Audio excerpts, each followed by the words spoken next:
7 times what they paid for. And for 7 years, we kind of organized as artists, you know, what's really interesting is that we're a very intergenerational team. And so I'm the youngest. I mean, no, I'm no longer the youngest. I was for almost 5 years. And the rest of the people were people who had worked with Amiri Baraka in the Black Arts Movement, who had worked in the time of Malcolm X, really looking at how cultural models could transform communities. And so we had a huge wealth of knowledge in terms of how to organize. And at the same time, we had youth, young voices who could say, let's try this, let's try that. So we bought a building after 7 years. We had, I mean, the stuff we had to do was really tell people that art was a priority. And we had to go to community meetings, talk to parents, talk to everyone and say, hey, you know what? Besides having more police, besides dealing with the prostitution, we have to also have art. Art should be a priority in our agenda. And so years and years of doing that, finally it became a priority, and we were able to buy this building thanks to the support of the community. And the building has 16 units of affordable housing. It has a huge cultural center, a digital media studio.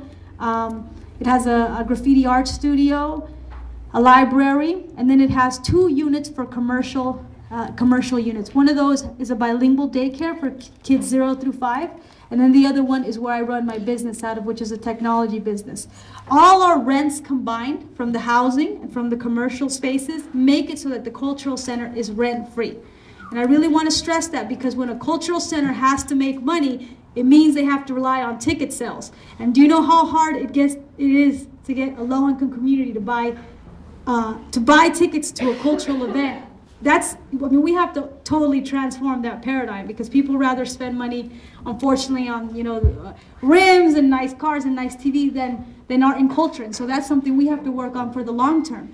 But we didn't want to have a model where we had to rely on ticket sales, because we've seen already what happens with that. We've seen how you have free jazz concerts in the neighborhood, and who shows up super early and gets all the front rows? Well, not the community. It's the jazz lovers from the hills, and so we didn't want to do that.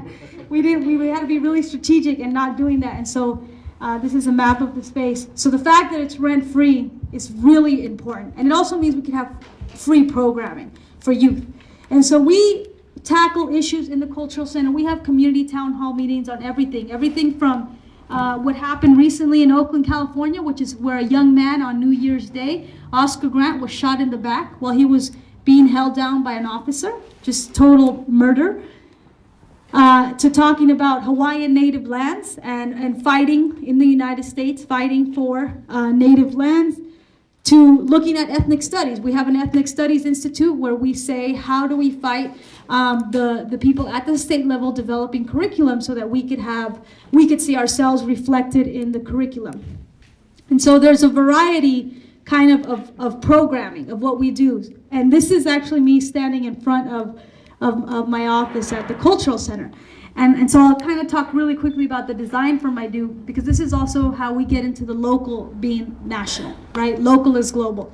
So the design firm that I run, we work with we work with nonprofit organizations all over the country, and we develop all their web, technology, multimedia stuff. And so what we're looking at is kind of interacting